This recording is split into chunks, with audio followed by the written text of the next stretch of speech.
to revenge with Lyra. My whole family was invited to my sister's $1.2 million wedding, except me. Don't ruin her moment, Mom whispered, like a threat wrapped in pearls. Dad? He chuckled and said, "You can't even afford a gift.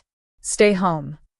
I said nothing, just nodded, smiled even, but my silence? That was a scalpel. My name is Alara Winslow, I'm 30. And if you think you know how this ends, stay tuned. What does it cost to be invisible to the people who raised you? And what do you become once you stop trying to be seen? They rented out an entire vineyard in Napa Valley for my sister Savannah's wedding. White roses imported from Ecuador. A private orchestra flown in from Vienna. Gold-rimmed everything. And not a single chair for me. I watched the live stream from my one-bedroom apartment. Savannah twirled in her $18,000 dress. Dad toasted, the light of our lives. And Mom? She cried the loudest. No one mentioned the other daughter. The daughter who worked 2 jobs through college. The daughter who once wired $900 to Mom when the mortgage fell behind. The daughter who wasn't photogenic enough, obedient enough, convenient enough. I closed my laptop, booked a flight, and got married the next morning. Just me. And James. On a bridge in Paris. We wore thrifted clothes and vows written on napkins. Our photographer? A street artist with a film camera. 1 photo. 1 kiss. And the Eiffel Tower lit up behind us like it was blessing the betrayal. I posted it to my socials with no caption. No tag. No explanation. By midnight, it had 2.1 million views. By morning, a journalist called. And by noon, Savannah's PR rep emailed. "Hi, Alara. We'd like to discuss the narrative you're putting out there." I didn't reply. I just kept scrolling through the comments. Now, this is love. The kind of wedding that makes you cry in the best way. Who is this woman? Just wait. You went viral for 1 photo, and suddenly they remembered you exist. I knew it the second Savannah reposted my wedding picture. With the caption, "So proud of my little sister finding love 2 hearts." Little sister? She was 4 months younger. Technically. But always treated me like her prop. The comments lit up. Didn't you exclude her from your wedding? Why didn't she get an invite? And then, why does Alara look like the favorite child now? I didn't answer. But Savannah did, by calling me. "Alara, hey," she started, soft as butter. I didn't say a word. She kept going. "I had no idea you weren't invited. That was all Mom and Dad. I begged them to include you." Her voice cracked. "Oscar-worthy. You know how they are," she whispered, as if she hadn't helped design the seating chart. Then came the message from Mom. "We're proud of you, sweetheart. Can we talk?" And then Dad. "Let's put the past behind us. Family first." Family first? After they left me off every list, call, and group photo for the last 3 years? After they told distant relatives I was off finding herself in Europe when I was working 60-hour weeks to survive? My husband James and I sat on our balcony, sipping espresso. He said, "Do you want to talk to them?" I shook my head. Instead, I posted 1 more picture. A Polaroid of our vows. Scrawled in ink. To the ones who show up, not just when it's convenient. No hashtags. No names. Just a message. The next morning, I got a call from a wedding magazine. They wanted to do a feature. And later that night, Savannah showed up uninvited. At our Paris apartment. With mascara smudged down to her cheekbones. And a single line. "You have no idea what you've done." When people feel your glow from afar, they start to panic. Savannah stood in the hallway of our Paris apartment, clutching her designer tote like a shield. Her voice cracked. "You've made me the villain. On your wedding day." I didn't answer. James stayed in the kitchen. He already knew this wasn't a conversation. It was a performance. "You weren't supposed to post that photo," she snapped. "Why not?" I said, calm. "Because it reminded people I exist?" Her eyes flared. "Do you know how hard I worked to be perfect? Mom and Dad expected it from me. I couldn't let them down." I tilted my head. "And I was the price for your perfection?" She looked away. Her silence said more than her apology ever could.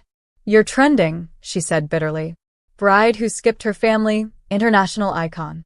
Then, with a smirk, "Enjoy it while it lasts." Before I could reply, her phone buzzed. She answered, and her face dropped. She didn't speak. Just stared, then turned to me, voice tight. They're cutting me off."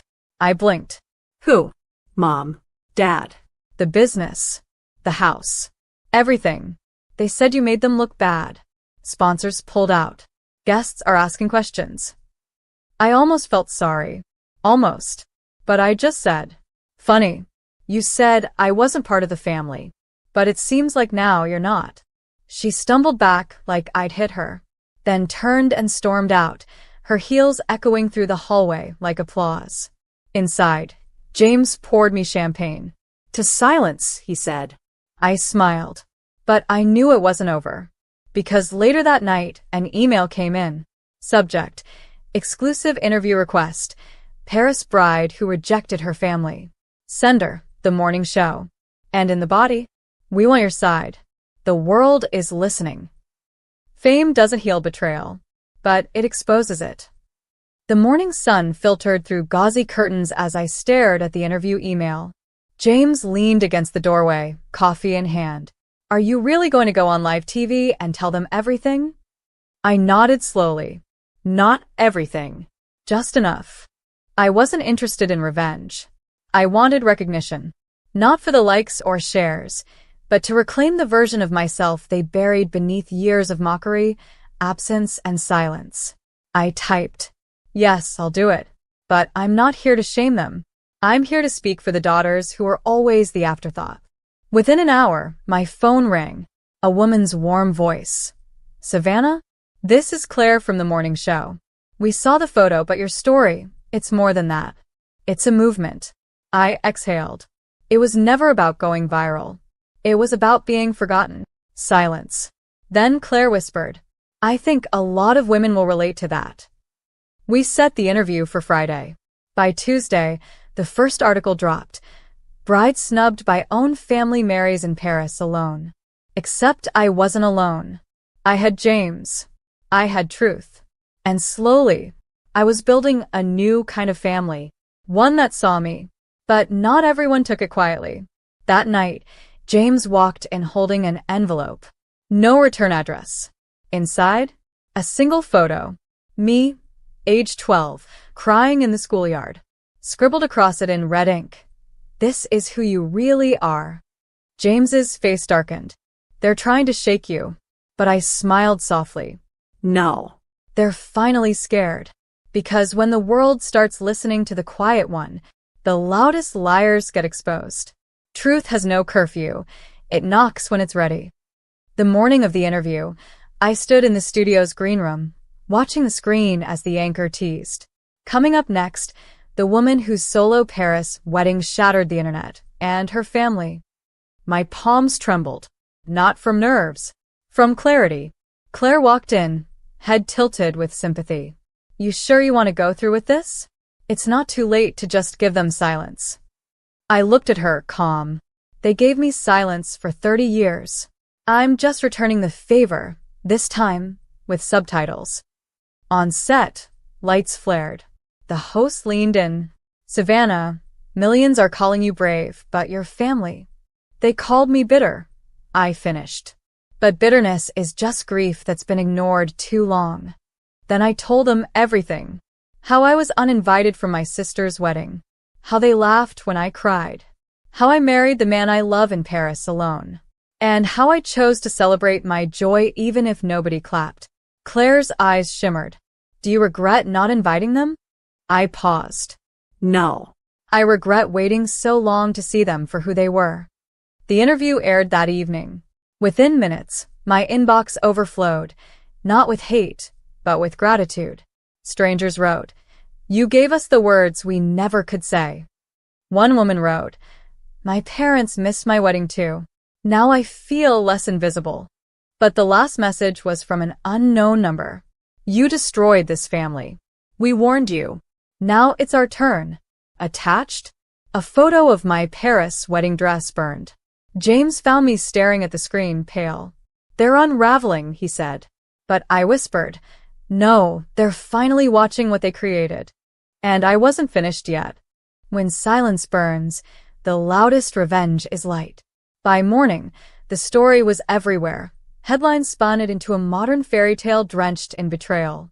Black sheep bride breaks the mold. Alone in Paris, but not broken. $1.2 million wedding, zero sister. Guess who won? I scrolled, numb. It wasn't just going viral. It was a mirror, finally held to their faces. Then came the knock. James opened the door. It was my father. His shoulders hunched, suit disheveled, voice brittle. "Savannah, please. Your mother's heart can't take this." I stood still, arms crossed. Her heart or her reputation?